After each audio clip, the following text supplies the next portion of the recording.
সুপ্রিয় শিক্ষার্থীরা,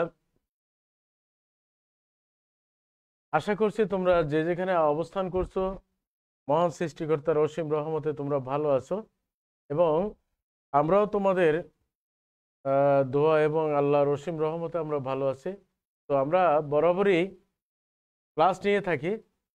তো আজকে একটু ব্যতিক্রম হয়েছে, আমাদের দ্বাদশ শ্রেণীর ক্লাস শুরু হয়েছে এবং দ্বাদশ শ্রেণীর আমি এই মতো 10টা থেকে 11টা ক্লাস নিয়েছি।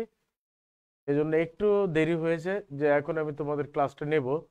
তো আমরা বলছি যে একেবারে আমরা শেষ প্রান্তে এসে গেছি কোর্সের। আমরা জানি না তোমরা কতটুকু করতে পেরেছো এবং করেছো তা আমরা জানি না। আমার সরাসরি যদি আমরা ক্লাস নেই তখন বুঝতে পারবো তুমি কতটুকু এগিয়েছো অথবা কতটুকু পিছিয়ে আছো। ইতিপূর্বে আমরা সংশ্লেষ ও নির্ভরণ এই অধ্যায়টা পড়িয়েছি এবং তোমাদের বাড়ির কাজ দিয়েছিলাম। তো যাই হোক, এটা একটা অঙ্ক যদি করো তাহলে সংশ্লেষ এবং নির্ভরণ দুইটাই কভার হয়ে যায়। তাহলে এখন এখানে আমাদের আর পড়ে থাকার দরকার নেই, যদি একটা অঙ্ক করলে সংশ্লেষ পারা যায় এবং নির্ভরণ পারা যায়। সুতরাং এগুলো নিয়ে কোর্স পিছিয়ে থেকে লাভ নেই, বরঞ্চ আমরা একবার শেষ করে যদি বাকিটা আরেকবার রিভিশন দিতে পারি সেটা তোমাদের জন্য অনেক উপকার হবে।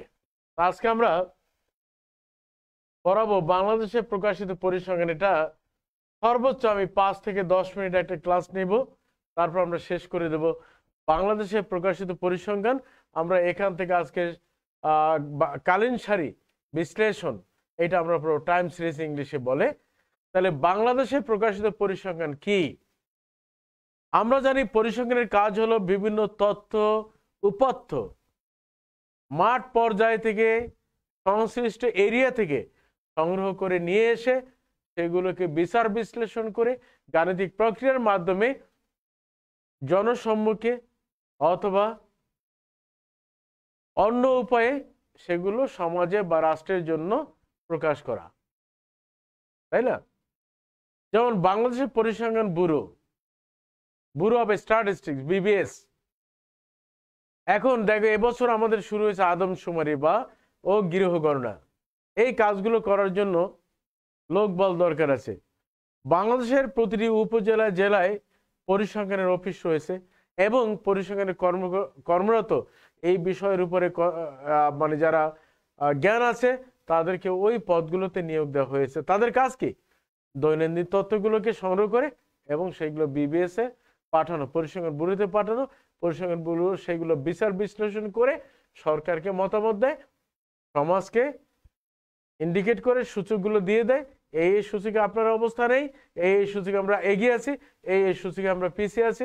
জনসংখ্যার বৃদ্ধির হার এত, হ্রাস এত, মৃত্যুর এত, তাহলে মৃত্যুর হার বেশি না জনসংখ্যা বৃদ্ধির হার বেশি, মাথাপিছু আয় এত।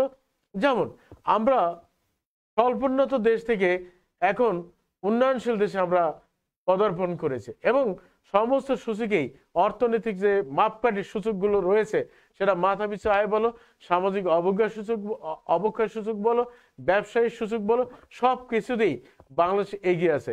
তাহলে বাংলাদেশ এখন ডেভেলপিং কান্ট্রি, উন্নয়নশীল দেশে পরিণত হয়েছে।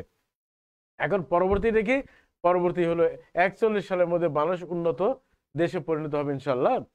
তো এই যে তথ্যগুলোকে পুস্তিকা আকারে দেওয়া অথবা বুলেটিন আকারে দেওয়া যে এই সূচকে আপনারা এগিয়ে আছেন, এই জায়গায় আপনাদের একটু কম আছে, তাহলে এই যেখানে আমরা একটু পিছিয়ে আছি ওই জায়গাগুলো কি করে রিপেয়ার করে আরো ভালো করা যায় সেইগুলোকে একটা পরামর্শ দেয়া।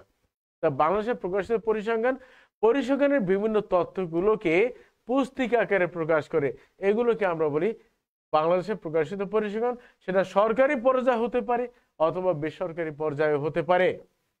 সরকারি পর্যায়ে বাংলাদেশে প্রকাশিত পরিসংখ্যানগুলো কি বলতে পারো সরকারিভাবে? যেমন তুমি যদি কোনো জনসংখ্যার তথ্য জানতে চাও তাহলে তোমাকে কোথায় যেতে হবে? শিক্ষা সংক্রান্ত কোনো তথ্য জানতে চাও, দেশের অর্থনৈতিক অবস্থা জানতে চাও, এগুলো সম্পর্কে জানার জন্য প্রত্যেকটা কিন্তু এক একটি এলাকা আছে, কোন এলাকায় নক করলে তুমি কোন তথ্য পাবে। যেমন তুমি যদি শিক্ষার তথ্য জানতে চাও তাহলে কোথায় যেতে হবে তোমাকে? শিক্ষা মন্ত্রণালয়,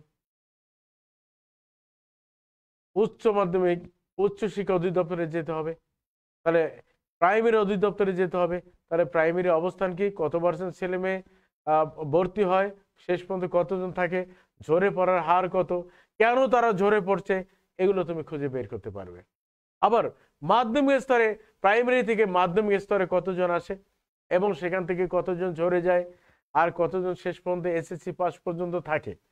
আবার ওখান থেকে আরেকটি পর্যায়ে আছে ইন্টারমিডিয়েট পর্যন্ত, তারা কি ঝরে যায়, ডিগ্রি পর্যন্ত তারা কতজন থাকে, এই যে পরিসংখ্যানগুলো মাস্টার্স পর্যন্ত, এবং তাদের ভিতরে কতজন চাকরি থাকে, চাকরি পায়, এই বিচার বিশ্লেষণগুলো তুমি করতে পারবে। কতজন মেডিকেলে পড়তে পারে, কতজন তোমার বুয়েটে পড়ে ইঞ্জিনিয়ারিং, কতজন সাধারণ শিক্ষা যেমন আমরা ইউনিভার্সিটিগুলো পড়েছি সেগুলো কতজন যায়, এই যে তথ্যগুলো তুমি নিতে পারো, এগুলো বাংলাদেশে প্রকাশিত পরিসংখ্যানের একটি অংশ। আবার তুমি যদি জনসংখ্যার তথ্য জানতে চাও তাহলে কি করবে, তুমি বিভিন্ন পরিবার পরিকল্পনা অফিসে যাও, পরিবার মন্ত্রণালয়ে যাও, ওখান থেকে তুমি দেখতে পারবে যে বাংলাদেশের জন্মহার কত, মৃত্যু হার কত, জন্মহার বেশি না মৃত্যু হার বেশি। তাহলে জন্মহার যদি কমে যায়, মৃত্যু হার যদি বেড়ে যায়, তাহলে বাংলাদেশের জনসংখ্যা কমে যাবে। যেমন বিশ্বের অনেক উন্নত কান্ট্রিগুলো আছে যেগুলো এখন জিরো পপুলেশনে পরিণত হয়েছে। জিরো পপুলেশনের সাইড এফেক্টটা কি, এগুলো সমাজের উপরে কি একটা বিরূপ প্রভাব পড়ে এটা বুঝতে হবে। কারণ জনসংখ্যা যদি উৎপাদন না হয় তাহলে সক্ষম নাগরিক তুমি তৈরি করতে পারবে না, কর্মক্ষম নাগরিক তুমি তৈরি করতে পারবে না, উপযুক্ত দেশের জন্য যারা কল্যাণে যারা কাজ করবে তাদের সেই নাগরিক তুমি তৈরি করতে পারবে না। তাহলে কি করবে, তুমি নাগরিক পাবে যারা সিনিয়র সিটিজেন। যেমন ইউরোপের কান্ট্রিগুলোতে বলো, আজকে কোভিড-19 কারা মারা যাচ্ছে বেশি, দেখো আল্লাহ না করুক, সেখানে দেখতে পাচ্ছি আমরা সিনিয়র সিটিজেন মারা যাচ্ছে যাদের বয়স 60 থেকে এবং 60 থেকে অ্যাবভ 60, এই টাইপের লোকেরা বেশি মারা যাচ্ছে। কেননা তাদের ভিতরে যে কর্মক্ষম যে জিনিসটা, তারা সক্ষম কাজ করতে, সেইটা হারিয়ে গেছে। তারা আস্তে আস্তে আস্তে আস্তে তাদের যে শরীরে যে শক্তি উৎপাদনের ক্ষমতা, যে কাজের যে গতি, সেগুলো আস্তে আস্তে হারিয়ে যাচ্ছে। ফলে তারা কিন্তু এক ধরনের বেকারত্বের জীবনযাপন করছে, এবং ওগুলো এক ধরনের মৌসুমী বেকার বলি। বেকারত্ব দুই প্রকার, একটা হলো একটা মানুষ 60-র পরে বেকারত্ব বেকার হয়, আরেকটা হলো 1 থেকে 14 বছর পর্যন্ত যে কিশোর আছে, শিশু আছে, এরা বেকার। আর বাকি হলো 15 থেকে 60 ইয়ার্স পর্যন্ত মানুষ কর্মক্ষম থাকে। যাই হোক, এই যে তথ্যগুলো, এখন তোমার জনসংখ্যা যদি কমতে থাকে, আর জনসংখ্যা কমতে থাকা মানে কি, মৃত্যুর হার যদি বেড়ে যায় আর জন্মহার যদি কমে যায়, তাহলে কি হবে, বাংলাদেশের যে সুযোগ্য যে নাগরিক এটা কমে যাবে। অল্প বয়সে যে নাগরিক যারা কাজ করে দেশকে একটু অনন্য উচ্চতায় নিয়ে যাবে, সেই ধরনের নাগরিকদের সংখ্যা কমে যাবে, আমাদের সিনিয়র সিটিজেন বেড়ে যাবে। সুতরাং এখানেও সরকার এই পরিসংখ্যানিক বিশ্লেষণের মাধ্যমে এখানে পদক্ষেপ নিতে পারে। এখানে পদক্ষেপ নিতে পারে কেন কমে যাচ্ছে, কেন বেড়ে যাচ্ছে। আবার এমনও তো হতে পারে জনসংখ্যা বেড়ে যাচ্ছে, বৃদ্ধির হার মৃত্যুর হার চেয়ে অনেক বেশি, সেখানেও সরকার সিদ্ধান্ত নিতে পারেন যে কেন জনসংখ্যা এত বৃদ্ধি পাচ্ছে, তাহলে জনসংখ্যার বৃদ্ধির হ্রাসটা টেনে ধরার জন্য আমার কি কি পদ্ধতি অবলম্বন করতে হবে, আমার কি কি স্টেপ নিতে হবে, সরকার সিদ্ধান্ত নিতে পারেন। এগুলো সবই বাংলাদেশে প্রকাশিত পরিসংখ্যান, এগুলো জরিপের মাধ্যমে আমরা করতে পারি। তারপর আছে তোমার অর্থনৈতিক কোনো কর্মকাণ্ডের কথা যদি বলি, দেশের অর্থনৈতিক অবস্থা কেমন, এটাও তুমি তথ্য বিশ্লেষণের মাধ্যমে তুমি এগুলো করতে পারো। তাহলে হবে কি, যেমন বাংলাদেশ ব্যাংকে 3 মাস পর পর বুলেটিন বেরোয়, অর্থনৈতিক বুলেটিন, এর মাধ্যমে সরকার এবং বেসরকারি পর্যায়ে অথবা বিভিন্ন ব্যাংক এগুলো বিশ্লেষণ করে তারা বিভিন্ন পলিসি নির্ধারণ করতে পারে। আমার ব্যাংকের বর্তমান এই অবস্থান, এটা আর অতীতে কি ছিল, এইটা তুলনা করে অতীতের চেয়ে বর্তমান ভালো না খারাপ হচ্ছে, এইটা যদি বিচার বিশ্লেষণ করতে চায়, ওই অর্থনৈতিক বুলেটিনগুলো আমাদের খুব দরকার হয়। কেননা আমরা অতীতের সাথে বর্তমান তুলনা করে এগিয়ে যাচ্ছে না পিছিয়ে পড়ছে, এই ধরনের সিদ্ধান্ত আমরা নিতে পারি। এভাবে শুধু সরকার যে কাজ করে তা না, বেসরকারি অনেক, যেমন আমরা যদি বলি এনজিও, নন গভর্নমেন্ট অর্গানাইজেশন, এরাও কিন্তু বাংলাদেশের বিভিন্ন সেক্টর নিয়ে কাজ করে। সেটা জনসংখ্যা হ্রাস বৃদ্ধির কথা বলো, এখানে দেশের অর্থনীতির কথা বলছো, যেখানে পিছিয়ে পড়া জনগোষ্ঠীর কথা বলছো, যেখানে নারী ক্ষমতায়নের কথা বলছো, যেখানে নারীর বেকারত্বের কথা বলছে, যেখানে নারীকে কর্মে আনার জন্য কি কি উদ্যোগ গ্রহণ করা যায়, এগুলো সব এনজিও গুলো নিয়ে থাকে। যেমন আমরা দেখছি এনজিও গুলো দেশের অর্থনীতিকে চাঙ্গা করার জন্য স্বল্প সময়ে এবং স্বল্প সুদে ঋণ দেয় অথবা মহিলাদের যারা ঘরে বসে আছেন, যাদেরকে আমরা হাউস ওয়াইফ বলি বা গৃহিণী বলি, তাদেরও কিন্তু ইনকামের ব্যবস্থা করা যায়। তারা কি করে, এনজিও গুলো তাদেরকে হাঁস মুরগি পালার জন্য, ছাগল গরু পালার জন্য, মাছ চাষের জন্য, শাকসবজি উৎপাদনের জন্য, এটা অথবা ক্ষুদ্র ব্যবসার জন্য, দোকান দেওয়ার জন্য, হ্যাঁ, এগুলো তারা ঋণ দেয়। ফলে করে কি, ওই মহিলারা যারা একেবারে অশিক্ষিত হোক, তারা দেখবে যে দুটা হাঁস কিনে অথবা দুটা মুরগি কিনে আস্তে আস্তে সেগুলো তার মুরগি হাঁসের সংখ্যা বেড়ে যায়, এবং সেখান থেকে দেখো তারা মানে ইনকাম করে তার পরিবারকে একদিকে অল্প অল্প করে ঋণ শোধ করছে, আর একদিকে দেখো তারা আস্তে আস্তে সক্ষমতা অর্জন করছে এবং সমাজে মাথা উঁচু করে দাঁড়ানোর যে সক্ষমতা তারা অর্জন করছে, আর্থিকভাবে তারা এস্টাবলিশড হচ্ছে। আবার দেখো এই আবার আরেকটি পর্যায়ে আছে গ্রামের, দেখো অনেক এলাকায় দেখো তোমাদের এনজিও গুলো সেলাই মেশিন দিচ্ছে এবং এই সেলাইয়ের প্রশিক্ষণ দিয়ে তারা নারীদেরকে স্বাবলম্বী করছে। ফলে এই যে মুখাপেক্ষিতা, অপরের দিকে হাত পাতা, দেখো আগের মানুষ কি পরিমাণ ভিক্ষা করতো, এখান থেকে এখন ভিক্ষুকের সংখ্যা কমে গেছে না? কারণ হলো মানুষ এখন এই এনজিও গুলো তাদেরকে পুনর্বাসিত করছে, তাদেরকে ঋণ দিচ্ছে, বিভিন্ন কাজে তাদেরকে সম্পৃক্ত করছে। ফলে এই সম্পৃক্ত করার অর্থ হলো দেশের আমাদের অর্থনৈতিকভাবে আমাদেরকে সচ্ছল করা, রাষ্ট্রের চাকাকে, অর্থনীতির চাকাকে ঘুরিয়ে দেয়া। তারপরে তারা যে সমস্ত অনাবাদি জমি ছিল, আজকে গ্রামে দেখো সে অনাবাদি জমিগুলো আর এখন আর থাকে না। এক টুকরো জমি পেলে সেখানে হয় রবি শস্য ফলায়, না হয় ধান ফলায় অথবা পাট ফলায়। দেখো কোনো জমি চাষাবাদ যোগ্য যেগুলো আমরা ফেলে রাখতাম, সেগুলো অযোগ্য হিসাবে ফেলে রাখতাম, এগুলো এখন চাষাবাদের যোগ্য পরিণত করা হয়েছে। কারণ মানুষের হাতে যদি পয়সা থাকে তাহলে তার চিন্তার বিস্তৃতি ঘটবে। মানুষের হাতে যদি পয়সা না থাকে তাহলে মানুষের মস্তিষ্ক অলস হয়ে যায়, সে তার বুদ্ধিটাকে, তার যে পলিসিটাকে সে ডেভেলপ করতে পারে না এবং পলিসিটাকে সে প্রয়োগ করতে পারে না। এগুলো প্রয়োগ করার জন্য আমাদের সরকার এবং এনজিও গুলো, বেসরকারি যে সংস্থাগুলো, এগুলো সম্মিলিতভাবে কাজ করছে এবং আমরা দেখছি যে বিভিন্ন সেক্টরে বাংলাদেশ অভাবনীয় সাফল্য অর্জন করছে। আজকে গ্রামে কাজের লোক পাওয়া যায় না, আজকে গ্রামে ভাতের অভাবে আছে এমন লোকের সংখ্যা খুঁজে পাওয়া যায় না। কেন? তারা কাজে যুক্ত। আজকে দেখো সরকার রাস্তাঘাট তৈরি করছে, সেখানে বিধবা মহিলাদের যারা আছে বিধবা, তারা সেখানে রাস্তার মাটির কাজ করছে। আজকে বিধবা ভাতা দিচ্ছে সরকার, দরিদ্র যে বয়োজ্যেষ্ঠদের ভাতা দিচ্ছে, মুক্তিযোদ্ধাদের ভাতা দিচ্ছে। এই যে সরকার দরিদ্র প্রান্তিক জনগোষ্ঠীকে একটি মূল স্রোতধারা নিয়ে আসতেছে, যে বিচ্ছিন্ন জনগোষ্ঠী যারা হতদরিদ্র তাদেরকে কিভাবে মূলধারা আনা যায়, এটা গভর্নমেন্ট পলিসি করছে। এবং সাথে সাথে এনজিও গুলোকে গভর্নমেন্ট পেছন থেকে ধাক্কা দিয়ে তাদেরকে আজকে আমরা কাজে এগিয়ে নিচ্ছি। তুমি ধর্মান্ধতা, যেখানে নারী শিক্ষা ছিল হারাম, হুজুররা বলতেন, আজকে সে ধর্মান্ধতা কেটে গেছে। কেন? আমাদের শিক্ষার হার বেড়ে যাচ্ছে। মানুষ যখন শিক্ষিত হবে তখন ধর্মের যে কুসংস্কার, যারা ধর্মের মধ্যে কুসংস্কার নেই, ধর্মকে অপপ্রয়োগ করে কুসংস্কার দেওয়া হচ্ছে। আজকে মানুষের মগজকে আমরা পরিষ্কার করতে পেরেছি, সরকার পরিষ্কার, এনজিও গুলো পরিষ্কার করছে না। এগুলো ধর্মের কোনো অনুশাসন নয়। তুমি ধর্মের অনুশাসন দিয়ে একটি খারাপ মতামতকে, ধর্মের মধ্যে খারাপ কিছু নেই, এই ধর্মকে খারাপভাবে ব্যবহার করা হচ্ছে ব্যক্তি স্বার্থে।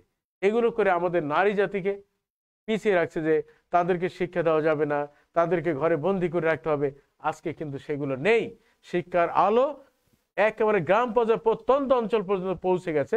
সুতরাং এই পৌঁছে যাওয়ার পিছনে এনজিও, সরকার গুরুত্বপূর্ণ ভূমিকা পালন করছে। আজকে তোমার সন্তান, আমার ভাই, আমার বোনকে তুমি আর ঘরে বসিয়ে রাখতে পারবে না। কারণ আশেপাশে দেখবে যখন সবাই শিক্ষার দিকে ঝুঁকে পড়ছে, চাকরি করছে, হ্যাঁ, তারা এখন ভালো আছে।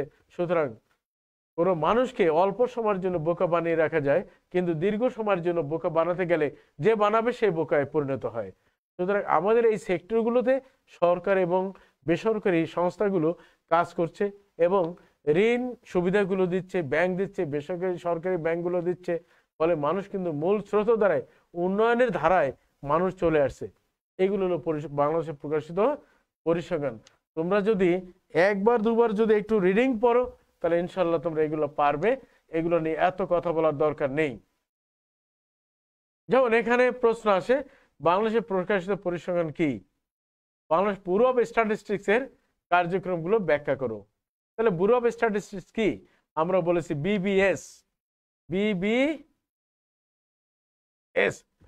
বাংলাদেশ ব্যুরো অফ স্ট্যাটিস্টিক্স এর কাজ কি? বাংলাদেশ ব্যুরো অফ স্ট্যাটিস্টিক্স এর কাজ হলো বিভিন্ন তথ্য কালেক্ট করে সমাজের যে সেটা সক্ষমতার হতে পারে, পিছিয়ে পড়া কোনো তথ্য সারি বিশ্লেষণ হতে পারে, জনসংখ্যার তথ্য হতে পারে, জনসংখ্যার আর্থিক অবস্থান নিয়ে আলোচনা হতে পারে, সামাজিক অবস্থান নিয়ে হতে পারে। এখন দেখো, এখন আমরা যদি বলি, আমরা প্রায় দেখতে পাচ্ছি যে ফেসবুক তোমরা চালাও, তাই না, টুইটার, হোয়াটসঅ্যাপ ইত্যাদির কারণে নাকি আমরা দেখতে পাচ্ছি ইন্ডিয়াতে দেখতে পাচ্ছি যে ডিভোর্সের সংখ্যা বেড়ে যাচ্ছে। কারণ স্বামী এবং স্ত্রীর মধ্যে বিশ্বাসের জায়গাটা দুর্বল হয়ে যাচ্ছে। আবার এমনও দেখা যায় প্রযুক্তি আমাদের জন্য কল্যাণ, অবশ্যই প্রযুক্তি আমাদের জন্য কল্যাণ বয়ে আনে। এখন এটাকে প্রযুক্তির দোষ? তুমি প্রযুক্তিকে যেদিকে ব্যবহার করবে, যেদিকে তুমি ডাইভার্ট করবে, প্রযুক্তি তোমাকে সেই ফলটাই দিবে। প্রযুক্তি ডেভেলপ হয়েছে মানুষের কল্যাণের জন্য, মানুষেরকে উন্নয়নের দিকে নেওয়ার জন্য। এখন সেই প্রযুক্তি যদি তুমি খারাপ দিকে পরিচালিত করো, এটাকে তুমি প্রযুক্তির দোষ দিতে পারো না। ব্যক্তির দোষকে কারো উপরে চাপিয়ে দেওয়া যায় না। তাহলে বিবিএস কি করে?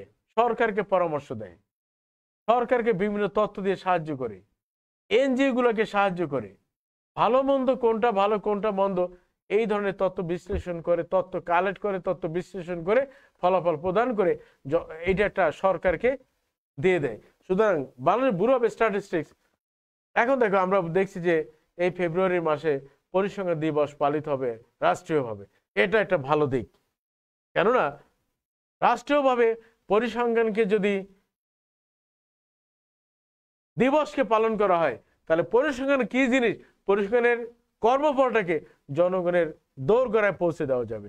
এটা আমাদের একজন পরিসংখ্যানের ছাত্র হিসাবে, একজন শিক্ষক হিসাবে এটা আমাদের কাছে গর্ববোধ আমরা করি। কেননা পরিসংখ্যানের গুরুত্বটা তাহলে বুঝতে হবে আমাদের রাষ্ট্রীয় ব্যবস্থাপনায় একেবারে ছড়িয়ে আছে, এবং রাষ্ট্রীয় ব্যবস্থাপনায় যে পরিসংখ্যান দরকার এটা সরকার বুঝতে পেরেছে, আর এ কারণেই পরিসংখ্যানের গুরুত্ব দিয়েছে।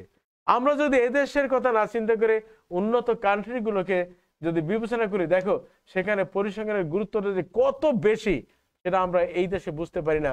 আমরা যদি পার্শ্ববর্তী দেশ ইন্ডিয়াতে গমন করি, সেখানে আমরা পরিসংখ্যানের গুরুত্বটা আমরা বুঝতে পারি। অথচ আমাদের দুর্ভাগ্য জাতি, আমরা পরিসংখ্যানকে একেবারে গুরুত্ব দেই না। মনে রাখতে হবে পরিসংখ্যানটি মডার্ন সাবজেক্ট, এবং এর মাধ্যমে বিভিন্ন সামাজিক সূচকগুলোকে আমরা চিহ্নিত করি। পিছিয়ে পড়া সেটা আর এগিয়ে যাওয়া, দুইটা সূচক নিয়ে আমরা কাজ করতে পারি, এবং সরকার এখান থেকে তার কর্মপন্থাকে, পলিসিকে দেশের জন্য কিভাবে ছড়িয়ে দেওয়া যায় সে ধরনের সিদ্ধান্ত নিতে পারে।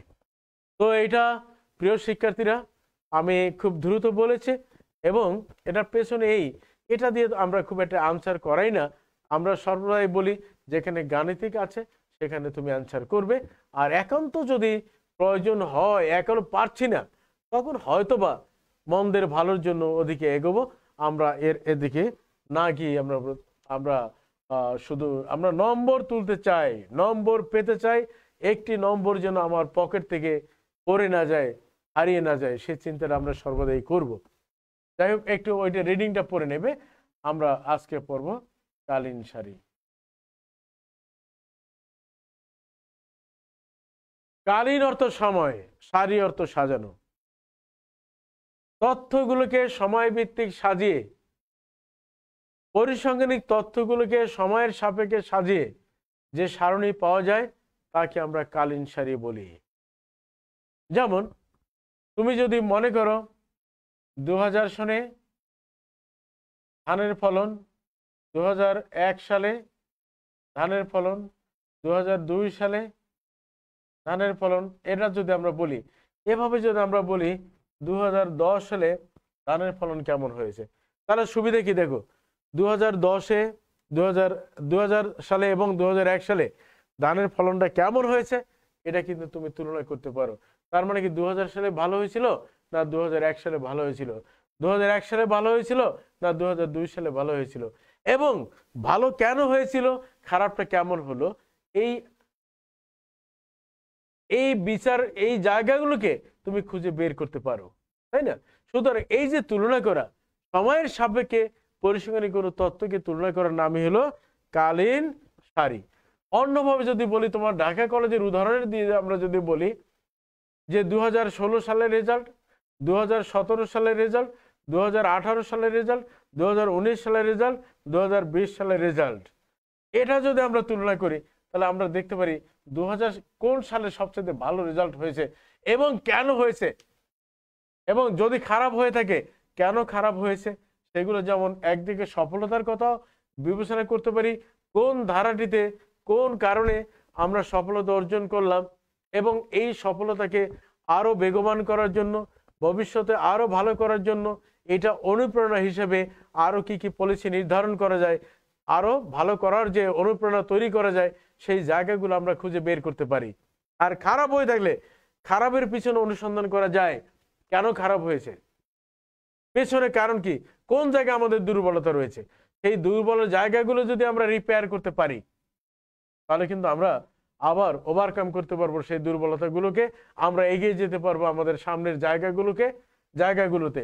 সুতরাং ভালো মন্দ বিচার করার জন্য সময়ভিত্তিক কোনো তথ্যের কোনো বিকল্প নেই। সময়ভিত্তিক তথ্যকে যদি বিশ্লেষণ করা যায় তাহলে আমাদের কাঙ্ক্ষিত লক্ষ্যে আমরা পৌঁছতে পারবো। আমার কি করতে হবে, কি করেছিলাম, ভবিষ্যতে আমি কি করব, এবং বর্তমানে কি করছি। তাহলে তিনটা ধারা, অতীত, বর্তমান এবং ভবিষ্যৎ। অতীত থেকে আমরা শিক্ষা নিয়ে বর্তমানকে কাজে লাগাতে পারি, আর বর্তমানের উপরে ভিত্তি করে, অতীত এবং বর্তমানের উপর ভিত্তি করে আমরা ভবিষ্যৎ সম্পর্কে সিদ্ধান্ত নিতে পারি। এবং সেই জায়গাগুলো যদি আমরা তথ্যগুলোকে সময়ভিত্তিকভাবে বিশ্লেষণ করতে পারি তাহলে সিদ্ধান্ত নেওয়া আমাদের জন্য অত্যন্ত সহজ। এই কারণে কালীন সারি হলো তথ্যগুলোকে সময়ভিত্তিক বিশ্লেষণ করার নামই হলো কালীন সারি।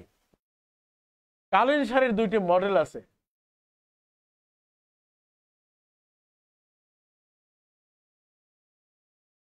দুইটা মডেল, এটা লিখে রাখবে।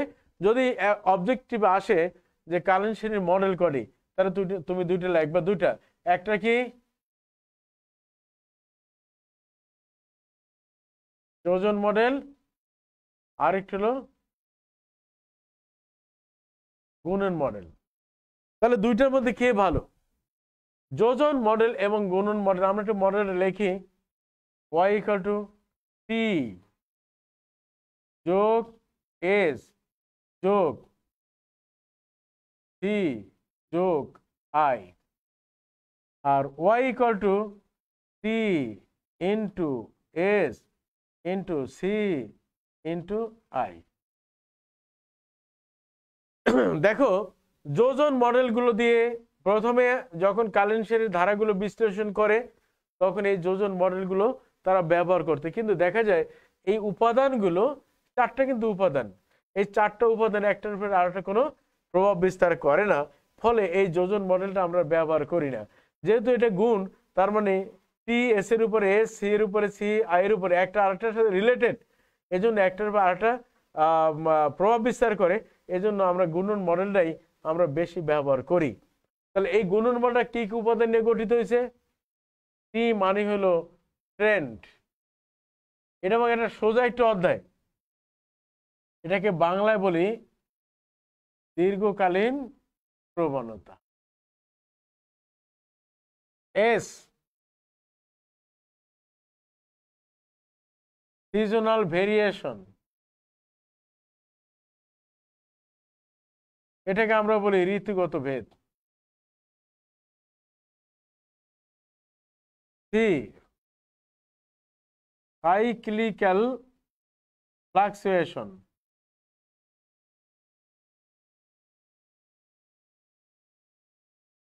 তার মানে চক্রক্রমিক ওঠানামা।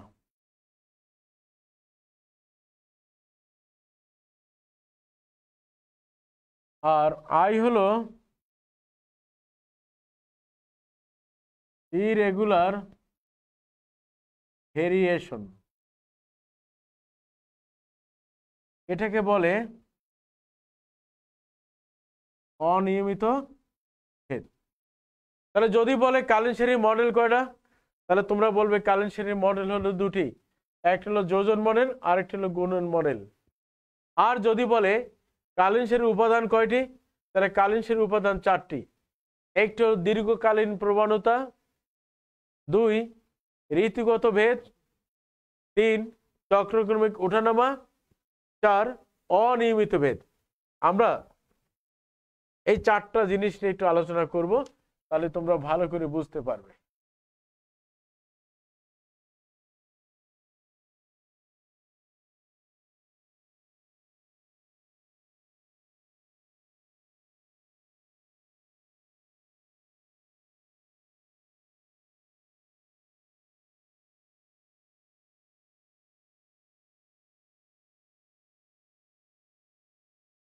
দেখো, দীর্ঘকালীন প্রবণতা, কালীন শ্রেণীর যে তথ্যগুলো দীর্ঘকাল ব্যাপী চলে, দীর্ঘকাল ব্যাপী আমরা সংগ্রহ করি, এগুলোকে দীর্ঘকালীন প্রবণতা বলে। যেমন তুমি যদি বাজারের কথা বলো, বাজার বিশ্লেষণের কথা বলো, তুমি দু একদিনের মধ্যে দু একদিনের তথ্য নিয়ে তুমি বাজার বিশ্লেষণ করে তুমি সিদ্ধান্ত দিলে হবে না, এই তথ্যটা দীর্ঘকালীন ধরিয়া এখানে সংগ্রহ করতে হয়।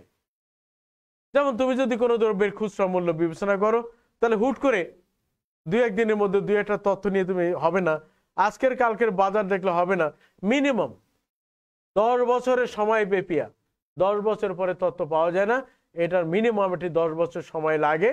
সো এই 10 বছর ধরিয়া বা একটা ব্যাপক সময় ধরিয়া তুমি তথ্যগুলো কালেক্ট করবে, তারপর বিচার বিশ্লেষণ করবে। সিজনাল ভেরিয়েশন আমি সংক্ষেপে বলে যাচ্ছি। ঋতুগত ভেদ হলো ব্যবসা বাণিজ্যের জন্য এই ঋতুগত ভেদ অত্যন্ত গুরুত্বপূর্ণ ভূমিকা পালন করে, বিশেষ করে যারা ব্যবসায়ী। সেটা কেমন? এখন বলতে পারো স্যার ব্যবসায়ীদের সাথে ঋতুগত ভেদের সম্পর্কটা কি? চমৎকার রিলেশন। দেখো, যদি কোনো লোক ব্যবসা করে, কোল্ড ড্রিঙ্কসের ব্যবসা, শীতের দিনে যদি সে অবস্থানটা না বুঝে, শীতের দিনে যদি সিজন না বুঝে বেশি বেশি ঠান্ডা জাতীয় দ্রব্য তৈরি করে, তাহলে তার ওনার ব্যবসায় লাল বাতি জ্বলবে। কেননা শীতের দিনে মানুষ কম কোল্ড ড্রিঙ্কস পান করে, ঠান্ডা জাতীয় দ্রব্য কম পান করে।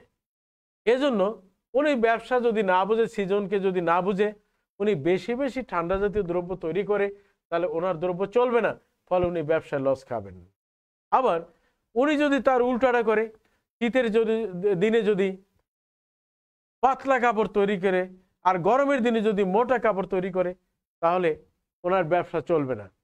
এজন্য ব্যবসা বাণিজ্যের ক্ষেত্রে, তথ্য বিশ্লেষণের ক্ষেত্রে ঋতুগত ভেদ অত্যন্ত গুরুত্বপূর্ণ ভূমিকা পালন করে।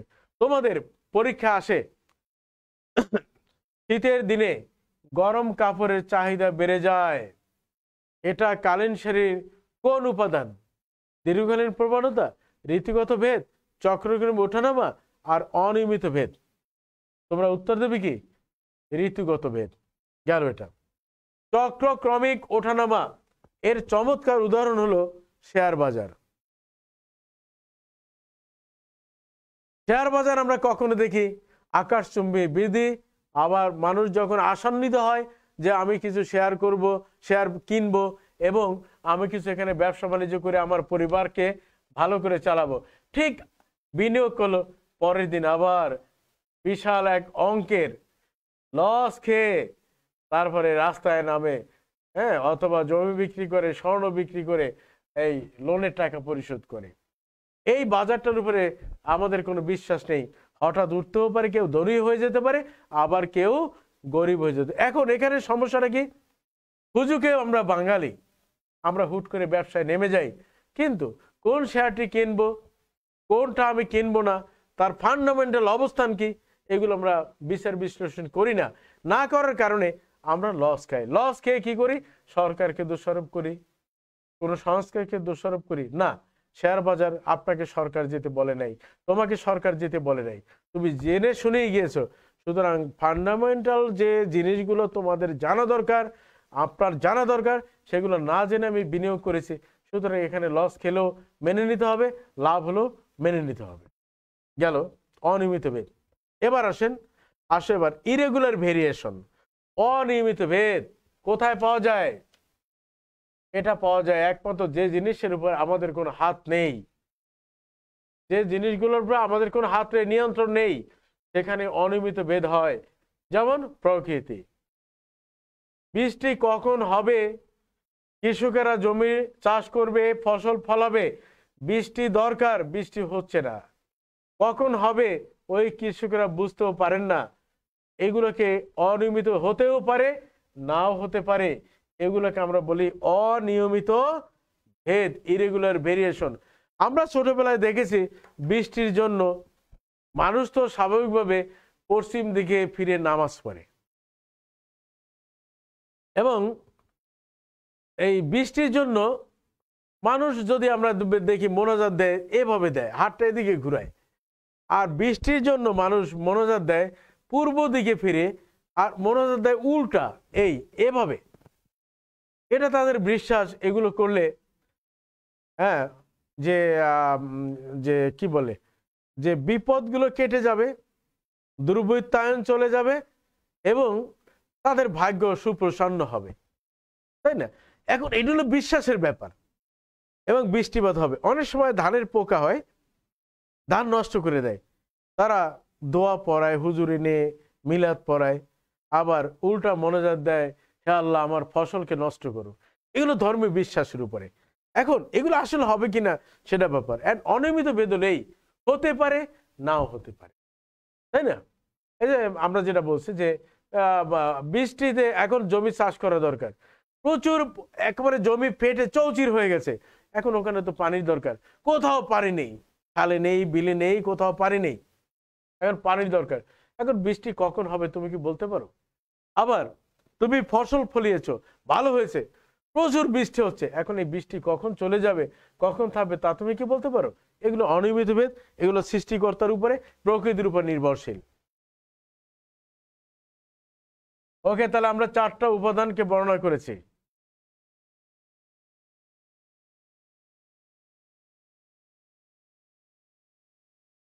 এখন আমরা এই যে দীর্ঘকালীন প্রবণতাকে আমরা ভাগ করতে পারি কয়েক ভাগ। দেখো, 1 আধা গড় পদ্ধতি, এই অঙ্ক করবো আমি এখনই। 2 40 গড় পদ্ধতি।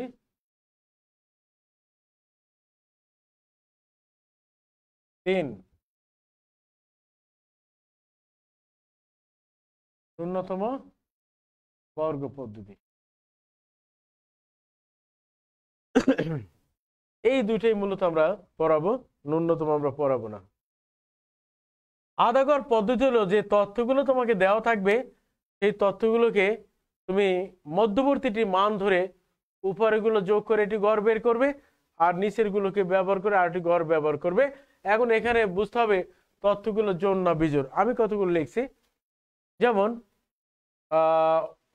আমরা যদি 2000 সালে তথ্যের কথা বলি, ধানের উৎপাদন ছিল 50, 2005-এ ছিল 60 পার বিঘা, 2010 সালে ছিল 65, 2011 সালে ছিল 70, 2012 সালে ছিল 75, 2013 সালে ছিল 78, 2014 সালে ছিল 80, এভাবে দেয়া আছে 1 2 3 4 5 6 7।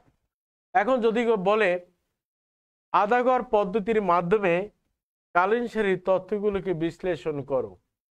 তাহলে দেখো আধা গড় মানে কি, তুমি এখন বলবে আধা গড়, তাহলে মাঝামাঝি 7টা ইয়ার, 1 2 3 4 5 6 7, মোট বছর হলো বিজোড়। এই অবস্থায় তোমাকে কি করতে হবে, মধ্যবর্তী একটি বছর ধরতে হবে, ফিক্সড। তাহলে তথ্যকে 2 ভাগে ভাগ করেছি। এখন এই 3 বছর যোগ করো, 50 যোগ 60 যোগ 65 ভাগ কত, 3। আবার এই 3টাকে যোগ করো, 75 যোগ 78 যোগ 80 ভাগ কত, 3। এখন তাহলে এই মানগুলো বসবে কোথায়, এই 3 বছরের মাঝামাঝি একটি বছর আছে, এখানে বসবে গড়টা 50 যোগ 60 যোগ 65 ভাগ 3। আর এখানে এখানে বলবে এই মাঝামাঝি 75 যোগ 78 যোগ 80 ভাগ কত, 3।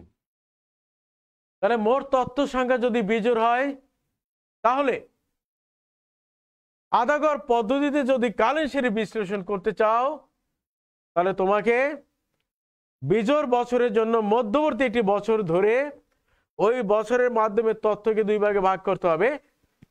প্রথম বছরগুলোকে উপরের, যেখানে মধ্যবর্তী বছর ধরেছ তার উপরের বছরগুলোকে যোগ করে, যতগুলো যোগ করেছে তত দ্বারা ভাগ করে এটি গড় বের করবে, এবং ওই গড় মানটা বসবে মধ্যবর্তী বছরের মাঝামাঝি, সোজা আর কি। আর তথ্য সংখ্যা যদি জোড় হয়, তাহলে এটা নিশ্চয়ই বুঝতে পেরেছ, এটা বিজোড় 1 2 3 4 5 6 7, 7 বছরের ক্ষেত্রে আমরা সরাসরি এই বছরগুলোকে পাই না, ফলে মধ্যবর্তী একটি বছর ধরে তথ্যকে সমান 2 ভাগে ভাগ করতে হয় এবং ভাগের পরে ওই গড় নির্ণয় করতে হয়। এবার দেখো ওইটাকে একটু বাড়িয়ে দিই, 2000 2001 2002 2003 2004 2005 2006, ধরো 10 15 18 20 25 28 30, ধরো এটা। এখন এখানে দেখা যায় 1 2 3 4 5 6 7, আরেকটি লাগবে 2007, এখানে ধরো 32 আছে। এখন তুমি দেখো বছরগুলো যদি আমরা গণনা করি, তাহলে ক বছর হয়, 1 2 3 4 5 6 7 8, তাহলে জোড় সংখ্যক হয়ে গেল। এখানে বছর হলো বিজোড়, আর এখানে বছর কি, বছর হলো জোড়। ফলে কি করবা, এই 4 বছর এবং এই 4 বছর ভাগ করো, ফলে মধ্যবর্তী বছর আর তোমার দরকার হবে না। এই 4 বছরের মানগুলোকে যোগ করে 4 দ্বারা ভাগ করে গড় নির্ণয় করবে, এবং বসবে কোথায়, এই 4 বছর, এই 2 বছর আর এই 2 বছর এর মাঝামাঝি অবস্থা নেই, অর্থাৎ 2001 এবং 2002 এর মাঝামাঝি। তাহলে কত, 10 15 যোগ 18 যোগ 20 ভাগ কত, 4।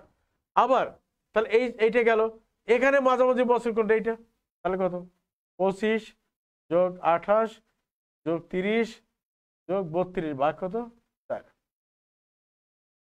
এইভাবে আমরা আধা গড় পদ্ধতির মাধ্যমে আমরা কালীন সারির ধারাটাকে নির্ণয় করতে পারি, কালীন সারিগুলো আমরা বিশ্লেষণ করতে পারি।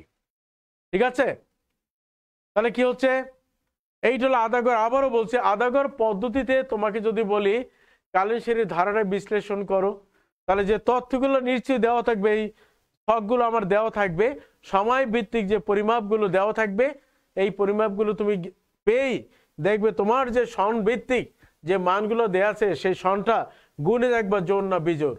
যদি জোড় হয় তাহলে সরাসরি 2 ভাগে বিভক্ত করে প্রথম অর্ধেকের জন্য একটি গড় নির্ণয় করবে, বাকি অর্ধেকের জন্য গড় নির্ণয় করবে। যেহেতু এখানে কোনো বছরকে সরাসরি ইন্ডিকেট করা যাবে না, ফলে ওই গড় মানটা মধ্যবর্তী, অর্থাৎ আবার ওই 4 বছরকে 2 ভাগে ভাগ করে মধ্যবর্তীটি জায়গা বের করে ওখানে বসাতে হবে।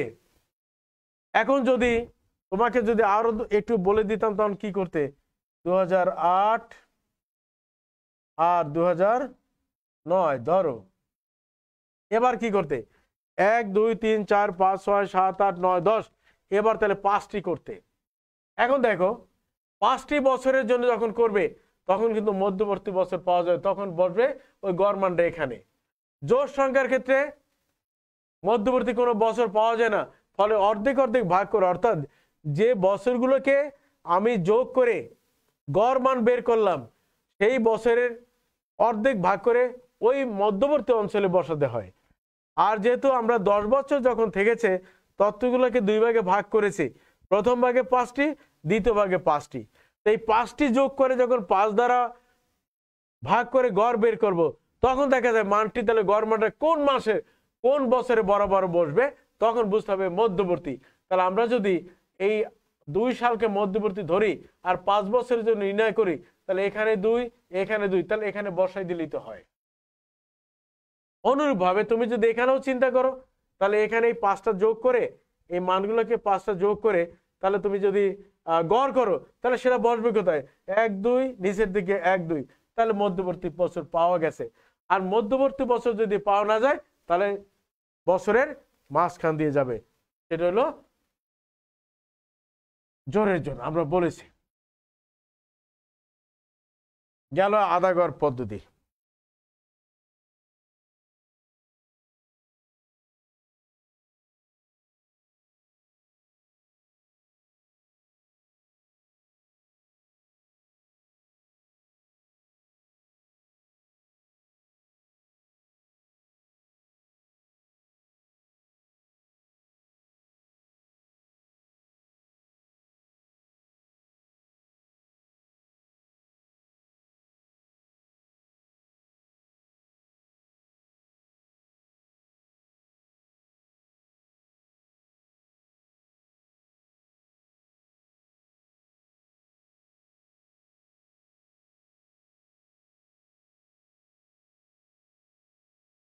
চলতো না?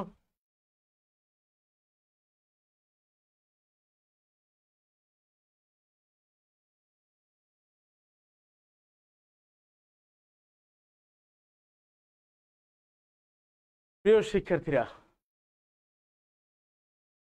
বোর্ড মুছতে মুছতে আমার ঘাম চলে আসছে। প্রিয় শিক্ষার্থীরা, তোমরা দেখতে পাচ্ছ যে কত কষ্টের কাজ এটা মোছাটা। এখন আমরা 40 গড় পদ্ধতি করাবো। একটু তোমাদের ধারণা দিয়ে দিই, প্রয়োজন বোধে আরো একদিন আমরা এটা নিতে পারবো। এখানে দেখো আধা গড় পদ্ধতিতে কত বছরের জন্য নির্ণয় করতে হবে তা বলে নেই, কিন্তু এবার বলবে 3 বছরের জন্য, অথবা বলবে 4 বছরের জন্য, অথবা বলে 5 বছরের জন্য 40 গড় পদ্ধতিতে কালীন সারির সাধারণ ধারা নির্ণয় করো। তাহলে একটু দেখি আগের উদাহরণটা দেখি। 2000, 2001, 2002, 2003, 2004, 2005, 2006 আর 2007। এখানে জোর বিজোর দরকার নেই। এখন দেখো উৎপাদন, এটা হলো সময়, আর এটাকে যদি উৎপাদন বলি তাহলে দেখো এইখানে যদি ছোট তথ্য দিই 5, 7, 8, 10, 12, 15, 18, 20। যদি তোমাকে বলে 3 বছরের জন্য 40 গড় পদ্ধতিতে কালীন সারির সাধারণ ধারা নির্ণয় করো, তাহলে কি করতে হবে? 3 বছর বছর নিতে হবে। দেখো এই 3টা যোগ বসবে এখানে, তাহলে কি লিখলে? 5 যোগ 7 যোগ 8 বা কত? 3। এরপর উপর থেকে একটা ছাড়বে, নিচ থেকে একটা ধরবে, তখন এই পর্যন্ত দিতে হবে। তাহলে কত? আবার দেখো 7 যোগ 8 যোগ 10 ভাগ 3। আবার উপর থেকে একটা ছাড়বে, 8 যোগ 10 যোগ 12 ভাগ 3। আবার উপর থেকে একটা ছাড়বে, 10 যোগ 12 যোগ 15 ভাগ 3। আবার উপর থেকে একটা ছাড়বে, 12 যোগ 15 যোগ 18 ভাগ 3।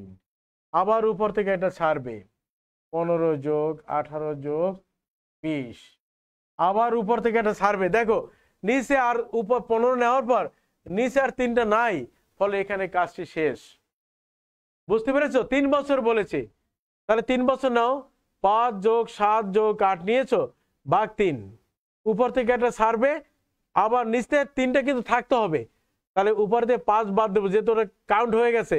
কাউন্ট হলে উপর থেকে একটা করে ছেড়ে দিবে, নিচে আস্তে আস্তে যোগ করবে, 7 যোগ 8 যোগ 10, 3 হয়ে গেল। আবার ও 7 ছেড়ে দাও, আবার নিচ দিয়ে একটা ধরবে, আবার একটা করে ছাড়বে নিচ দা, যতক্ষণ পর্যন্ত 3টা নেওয়া যাবে উপর থেকে একটা ছেড়ে ছেড়ে, ততক্ষণ পর্যন্ত তুমি নিতে থাকবে। এবার যদি তোমাদেরকে বলছি 4 বছর যদি হয়, এটা কারো 3 বছরের জন্য, এবার আমরা করব 4 বছরের জন্য, তাহলে কি করবে? এই 4টা যোগ করবে এবং বসবে কোথায়? 4 বছর কে যদি নেই, 4 কে আবার ভাগ করে দেয় 2 আর 2, তাহলে বসবে এখান বরাবর। তাহলে কি 5 যোগ 7 যোগ 8 যোগ 10 ভাগ কত? 4। আবার উপর থেকে এটা ছাড়ো, 7 যোগ 8 যোগ 10 যোগ 12, আবার বসবে কোথায়? এইটার বরাবর, তাই না? ওইটা একটা বসালেই পরেরগুলো বোঝা যায়। এরপর আবার উপর থেকে ছাড়বে, আবার 4টা নেবে, যতক্ষণ পর্যন্ত 4টা নেওয়া যাবে ততক্ষণ পর্যন্ত তুমি কাজটা করতে থাকবে। এগুলো কি বলা হয়? 40 নং গড় পদ্ধতির মাধ্যমে কালীন সারির সাধারণ ধারা নির্ণয়।